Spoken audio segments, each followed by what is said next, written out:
Bueno, yo voy a hablar sobre denuncia versus secreto profesional, dilemas del aborto no legal. Y todo esto que voy a decir está basado en un artículo que publicamos, que otra de las autoras es Lidia Casas y hay más autoras, está la referencia al final. Entonces, en realidad, todo lo que se dice acá está referenciado en ese artículo. ¿Voy bien? Voy. Ya, primero vamos a hacer un poco de contexto. Como socióloga eso es como siempre muy importante. Eh, bueno, como lo ven acá, no, espérense, tengo que ir avanzando los dos lados. Ya. Eh, la confidencialidad está al centro de la ética en salud, en la práctica de la salud, pero en la realidad lo que muestra la evidencia es que si bien se declara y se dice que es muy importante, como se ha dicho acá, en la práctica se rompe muy fácilmente, habitualmente de manera no intencionada y sin darse cuenta, y los lugares donde muestra la evidencia que se rompe más la confidencialidad es en la urgencia y en los servicios de gineco-obstetricia. Y ahí, bueno, pues tienen esa caricatura, ¿no? Que muestra eso. Em, Ahora, ¿qué sucede en un contexto de fuerte penalización del aborto? Porque en Chile solo está despenalizado en 3 causales que uno podría decir que son cosas mínimas, humanas, digamos, que ningún ser humano se le podrían imponer seguir con un aborto en ese caso, digamos. De hecho, hay duda de que tenga que ver con género y más bien probablemente tenga que ver con humanidad. Em, entonces, ¿qué sucede en ese contexto? Que lo que muestra la evidencia es que los profesionales de la salud, aunque estén en contra, van a atender obviamente a lo que hacemos todos, adherir a las leyes que nos rigen. Entonces, aunque no nos guste, en la práctica se van a decir, bueno, esta es la ley, aunque no me guste, la sigo. ¿Ya? Y en ese sentido, aunque esté el juramento hipocrático y esto y lo otro, la declaración, en la práctica, en los hechos, se termina todo eso adaptando y funcionando según la norma vigente. Y en algunos casos también sucede que hay profesionales de la salud que se transforman en PDI, en policías o fiscales y se dedican a interrogar, ¿cierto? Asumen ellas mismas una labor de persecución penal, ¿ya?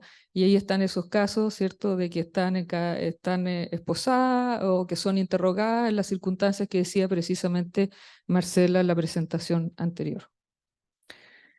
Yo creo que es importante tener claro qué es lo que dice las indicaciones del MinSal, ¿ya?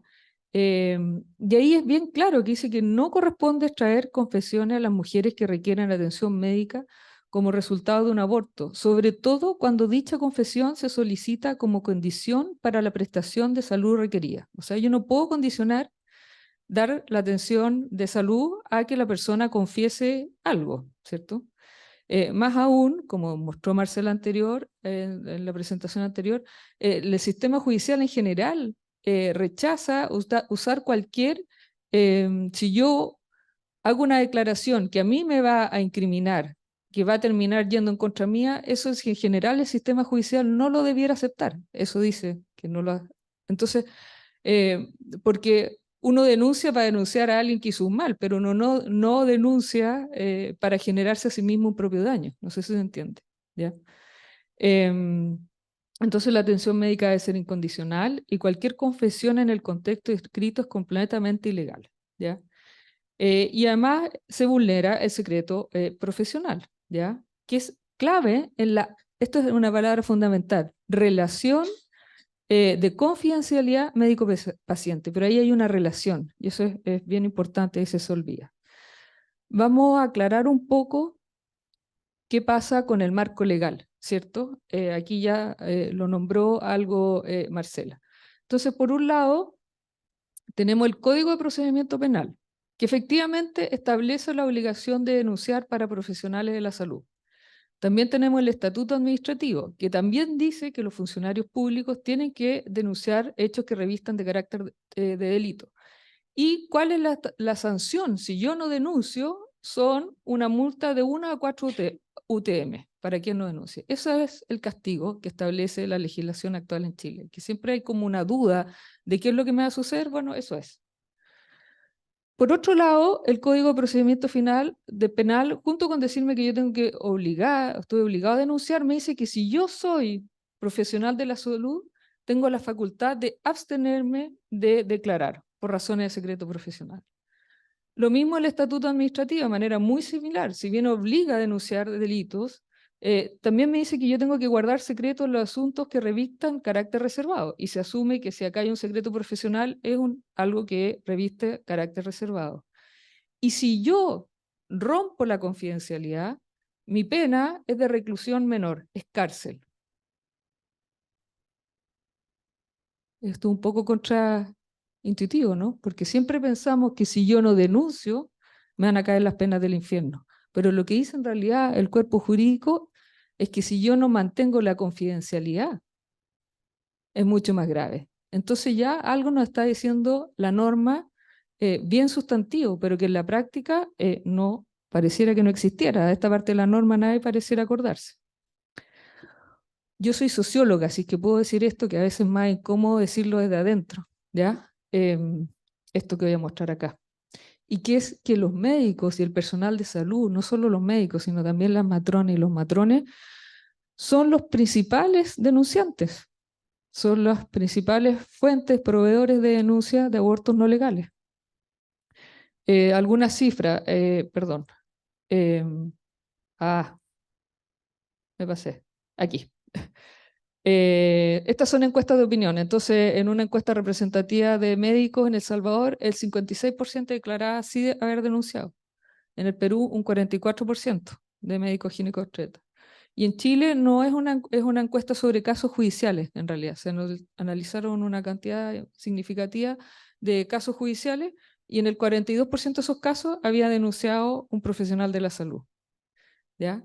Entonces esto no es una cosa que sucede excepcionalmente, sino que es algo muy habitual y bastante regular. ¿Ya? Y las razones que muestra la literatura de por qué denuncian precisamente los profesionales de la salud, bueno, la primera es que hay mucha gente que está de acuerdo con que el aborto efectivamente no debiera suceder, más allá de si es legal o no. ¿Ya? Y también está la creencia en la obligatoriedad de denunciar y una serie de temores, sobre todo temor a ser acusado de cómplice, a recibir sanciones por no denunciar, también pensar de que va a perder la posibilidad de ejercer, ¿cierto? Y respecto de la penalización, la ley también establece una pena mucho más alta para el profesional de la salud que realiza un aborto no legal que para la propia mujer. Entonces pareciera que la ley es más dura hacia los profesionales de la salud, ¿ya? Pero en realidad, en la práctica, estos son datos de Chile, de 2010 a 2017, hubo 37 casos contra profesional involucrado y finalmente hubo un caso condenado. En cambio, en el caso, en los 1.243 casos que no hubo un profesional involucrado, hubo 108 condenas, ¿ya? Proporcionalmente eso es bastante mayor. Uno sobre 37, 108 sobre 1.200 es cercano a un 9% y lo otro es cercano a un 3%. Y estas 108 condenas, extrañamente, ¿quiénes son? Mujeres. Mujeres y especialmente de bajos ingresos, ¿ya? Que en general es donde el sistema penal, también los hombres de bajos ingresos son los que más lo habitan, digamos. Entonces el sistema penal habitualmente persigue a las clases más desposeídas. Bueno, esto yo creo que lo explicó Marcela mucho mejor que yo, digamos, ¿cierto? Pero está la pérdida de confianza, o sea, ¿qué efectos hay? La reticencia a recurrir a los servicios de salud, que trae perjuicio para la salud, para la autonomía y también para la reputación. O sea, en las otras presentaciones que no eran de confidencialidad, ¿se acuerdan que hablaban de la violada, la asesina? Bueno, se está dañando la reputación de esa persona, se está hablando de mala manera, de manera pública.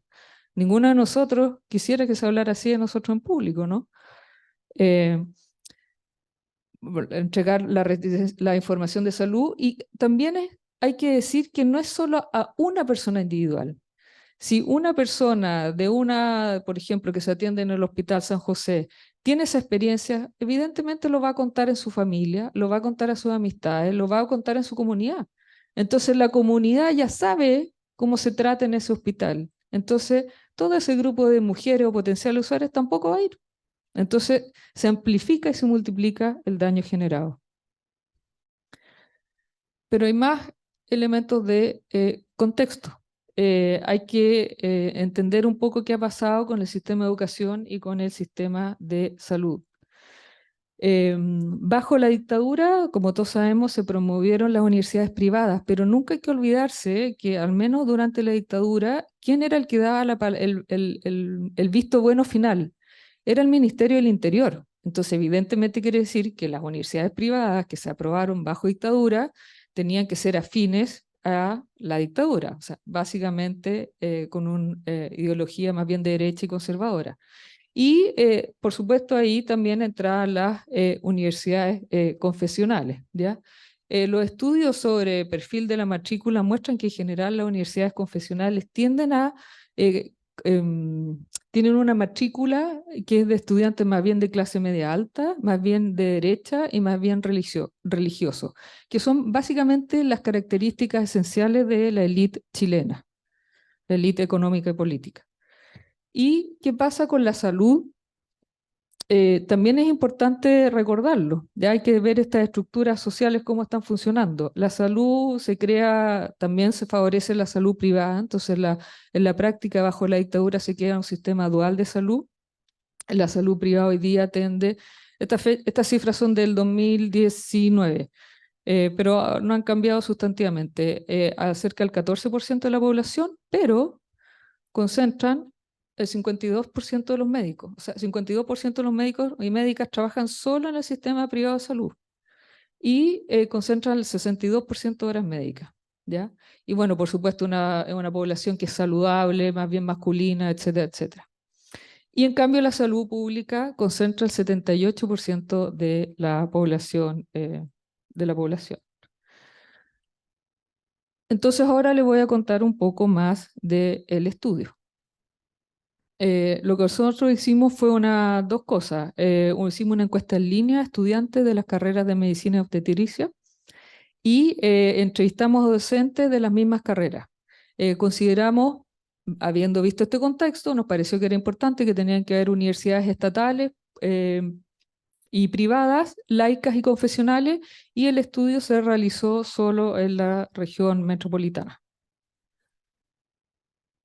Entonces aquí hay algunas cosas interesantes.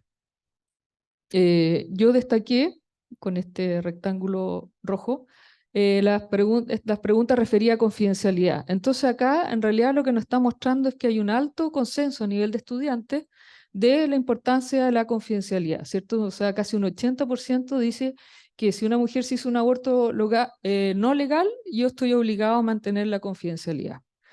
Sin embargo, igual acá hay unas cifras un poco preocupantes, ¿cierto? Que casi un 30% dice que un médico o médica tiene que denunciar si es que se confirma que la mujer se hizo un aborto no legal. Y un poco más bajo, cerca de un 20%, dice que si sospecha que hay un aborto no legal, tiene que denunciar. Em, Ahora, si cruzamos estos datos por universidad laica y confesional, vemos que hay diferencias muy, muy importantes. O sea, la barra más clara son las estudiantes de universidades confesionales, ¿ya? Si vemos la misma pregunta respecto a la confidencialidad, vemos que los estudiantes de universidades confesionales ya no están tan de acuerdo con que hay que mantener la confidencialidad, ¿ya? Y sí suben notablemente su nivel de acuerdo con que hay que denunciar, o sea, con que el médico debe denunciar, aquí ya es más de un 50%, si es que se confirma que la mujer tuvo un aborto no legal, y si es que se sospecha, un 43%. ¿Ya? Y vemos que también el aspecto punitivo también es mucho más alto, ¿cierto? Acá un 72% señala que el médico debe ir preso, eh, eh, cercano al 70, digamos, si es que lo hace con pastillas o quirúrgico, está bastante similar. Y también el castigo hacia la mujer, ¿cierto? Se dispara, ¿cierto? Un 41%, ¿ya? Me tengo que apurar.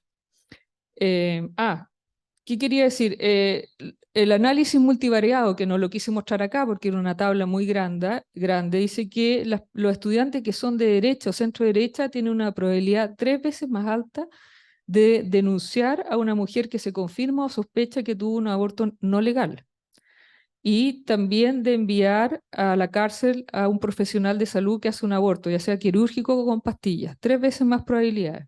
Y 5 veces mayor probabilidad, de acuerdo con que la mujer que aborta vaya a la cárcel. Los estudiantes que se reconocen como de derecha o centro derecha.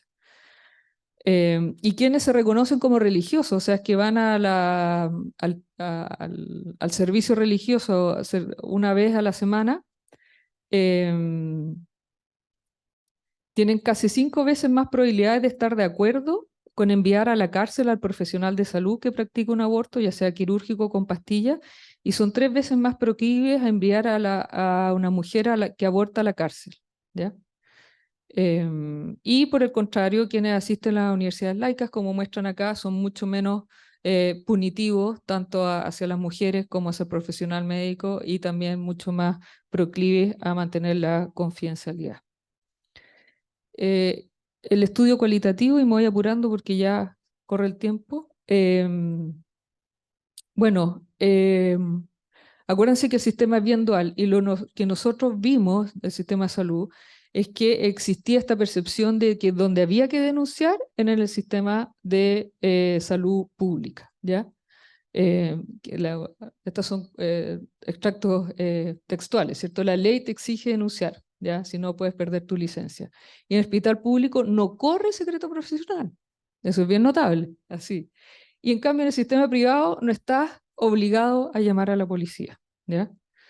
Las razones que se dan en general es que en el hospital público hay mayor jerarquía, supervisión y control. Yo creo que lo que mostró Marcela vio también el control y la presión que hay importante. También se mencionó que hay una relación distante, fragmentada e impersonal con los pacientes, que es muy distinto a lo que sucede en el sistema privado, que hay una relación personal, ¿cierto? Y que está la creencia de que en lo público sí que se tiene que denunciar. En cambio, en el sistema privado habría una relación médico-paciente mucho más cercana y evidentemente también una preocupación por la calidad de la atención. También fue interesante este tipo de declaraciones, ¿ya? Y que pueden explicar el alto nivel de participación que tienen los y las profesionales de la salud en la denuncia, que no lo ven como opuestos, dirían que no son opuestos la denuncia con el secreto profesional, ¿ya? Eso, el secreto profesional tampoco choca con el deber que uno tiene de hacer una denuncia, ¿cierto? Si es que uno le toca, se le cuenta al director o al jefe de servicio de uno. Y en general, es raro que uno misma tenga que hacer el trámite, ¿ya? El secreto profesional se mantiene siempre, bien notable, ¿cierto? ¿Qué estará entendiendo por secreto profesional? Y después la segunda cita, ¿cierto? Nosotros somos médicos, o sea que predomina el secreto profesional de nosotros mientras salvamos a la paciente. Después los abogados sabrán, ¿ya? Entonces acá también es bien notable, porque ellos se ven a sí mismos como sujetos éticos y se ven a sí mismos como cumpliendo con el deber de secreto profesional, ¿ya? En ningún caso dicen, no, si esta cuestión es complicado, o sea, no. Dicen, yo estoy haciendo lo que me exige mi profesión, estoy cumpliendo con los mandatos éticos de mi profesión. ¿Y cómo logran hacer eso? Diciendo que básicamente no son ellos los que hacen el papeleo, sino que se comunica y son los jefes superiores los que lo hacen, ¿ya? Y también se vinculan, no tienen una relación con la persona que es denunciada, ¿cierto? Esta es la última de conciencia. Bueno, y habían otros que mostraban efectivamente los dilemas que hay. Esta es la primera cita, no la voy a leer en honor al tiempo, es de una mujer que ella enseña en una universidad confesional y ella misma reconoce que por principio están en contra, pero se da cuenta que eso es muy difícil también, está en contra del aborto, ¿ya? Y lo segundo interesante de la cita acá abajo, que si ustedes tienen tiempo de leerla, es que ella, que fue una entrevistada mujer, que fue la única que se opuso y que dijo que en la práctica ella había sido presionada mucho, como decía Marcela en su presentación anterior, y se había resistido, pero lo hacía no por confidencialidad, sino por objeción de conciencia. Bien interesante, ¿no? Conclusiones y recomendaciones, estoy a 7 segundos. Bueno, yo creo que una muy importante y como socióloga es mirar el contexto. O sea, las transformaciones que ha sufrido el sistema educacional, hoy día estamos viendo las consecuencias, ¿ya? Con la promoción que se hizo de las universidades privadas, que tenían que adherir en ese primer momento al ideario, y cuando se crearon la mayoría de las universidades privadas, ¿qué es lo que hizo? Se fortaleció ese grupo social, ¿cierto? Que son sectores de derecha y más bien confesionales, adhiriendo a una versión bastante formalista de la religión, ¿cierto? Un poco vaticana, uno podría decir. También hay que darse cuenta del marco regulatorio, que sí es punitivo y es contradictorio. Entonces, por un lado, el que sea punitivo, queda muy claro el impacto negativo que tiene toda la salud post-aborto, sobre todo porque es lo que dijo Marcela, pero también da espacio para estos arreglos y acomodos que hacemos, digamos, entre yo mantengo la ética de mi profesión, pero también cumplo la ley y las dos cosas no chocan, ¿ya? También es brutal, y eso tiene que ver con causas sociológicas, estructurales, el comportamiento. Nosotros los seres humanos no nos comportamos de la misma manera en los distintos contextos. Es una fantasía, no existe. Nosotros cambiamos mucho según el contexto y se ve claramente, o sea, probablemente un mismo profesional que en el hospital público, en la urgencia, sí denuncia, en lo privado no lo hace. ¿Ya? Entonces, no es un problema así como médicos malos, matronas, eso es lo que quiero mostrar, sino que acá hay temas más amplios que hay que abordar. Em, ¿Qué pasa con la confidencialidad y el embarazo? Extrañamente, cuando llega el embarazo, ahí la confidencialidad muchas veces desplazada por los, entre comillas, derechos del feto. ¿Y eso dónde lo vemos, por ejemplo? En mujeres encarceladas por consumir drogas durante el embarazo. Muchas veces son encarceladas acusadas de asesinato, incluso. En Chile hubo recién un caso así, si no me equivoco, ¿no? Creo. Y las recomendaciones, bueno, uno, evidentemente la importancia de la confidencialidad. Eso es valorar la autonomía de la persona, ¿cierto? Del paciente. Y mejora la atención de la salud tanto individual como de la comunidad y cuida la reputación de las personas. Cuando pensemos en confidencialidad con el tema del aborto, tenemos que pensarlo como que si fuera VIH, por ejemplo, que están muy claros los estándares y no se sabe por qué se ven como dos mundos aparte, ¿ya? Solo con consentimiento del paciente, por razones específicas y claramente justificadas y explicadas, y al menor número de personas posible, ¿ya? Entonces, no es como una cosa rara, sino que es acordarse de esa figura, ¿ya?